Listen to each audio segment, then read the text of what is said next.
Good morning, boys and girls. Today is Thursday,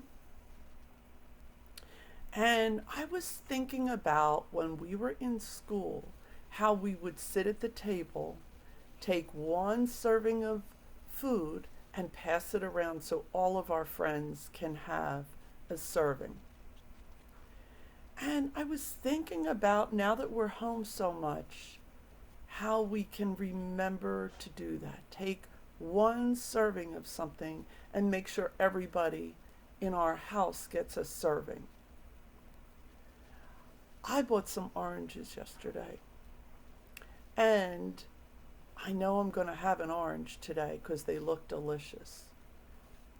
But I think I'm going to try to just remember to have one so that tomorrow I can have one also. Because I don't go to the store every day anymore.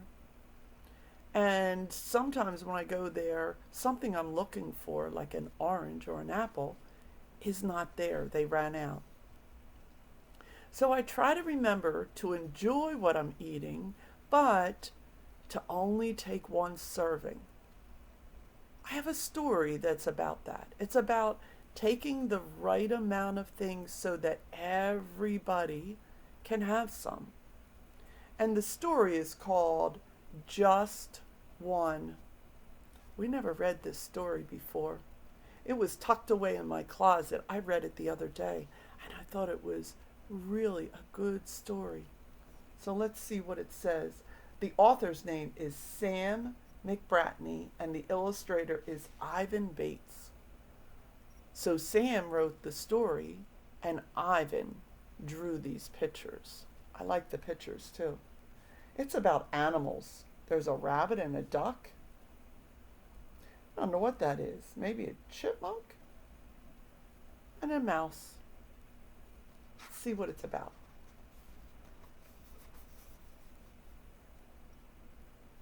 Remember, animals live outside, so this will take place outside, not inside a house.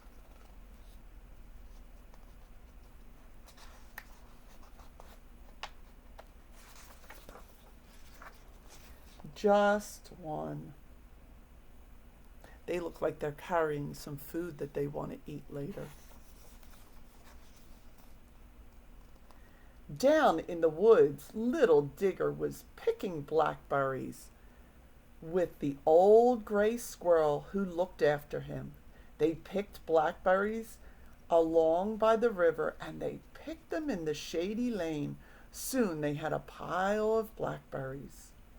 Oh, so they worked hard together, look, like we do at mealtime. At mealtime, we have table setters, and we work hard to make sure everybody has food.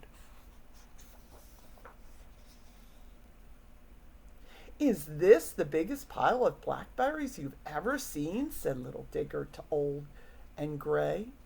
Yes, it is, replied Old and Gray. I'll go and look for something to put them in, or we'll never carry them home. Will I be in charge of our blackberries while you're away? Said Digger. Yes, but don't eat too many, just a few, said Old Gray, and off he went to find something to put the blackberries in. They're working together, aren't they? I like that. A country mouse ran out of the cornfield at the edge of the woods. She sat down beside Digger and the pile of blackberries. I'm in charge of all these, said Digger. They look yummy, said the mouse. Do you think I could have one? Well, don't eat too many, said Digger. Just a few.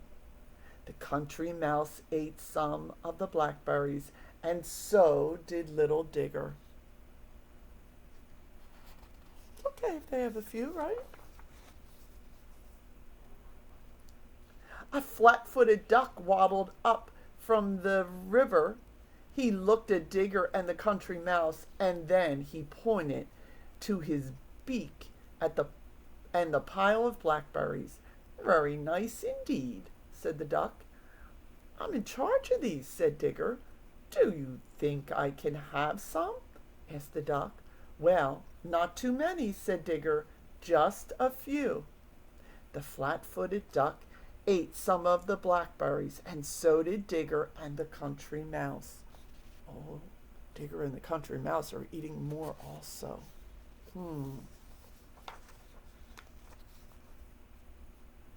Then a bouncy baby rabbit, came out of the woods. She hopped right around the blackberries and sat down beside Digger and the duck and the country mouse.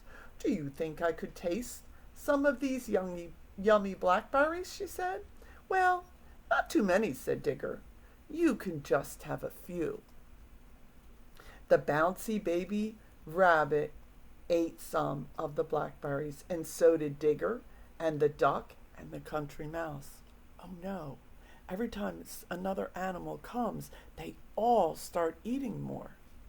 Yikes. I don't know if that's a good idea.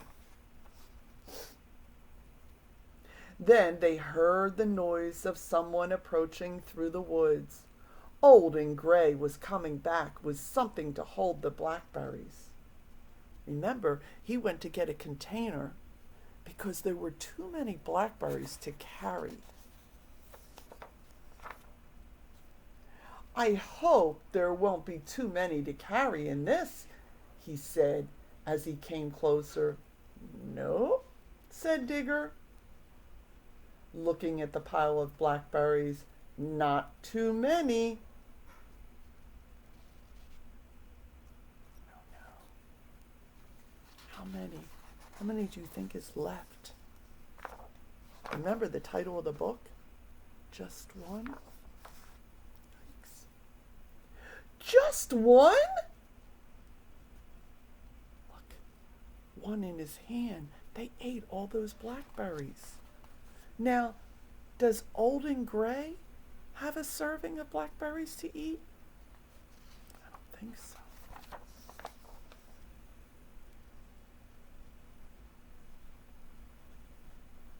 Looks like they all started walking away. The end. How do you think Old and Gray felt about that? He worked with his friend to collect those blackberries, remember? They made a pile. He went to get a container.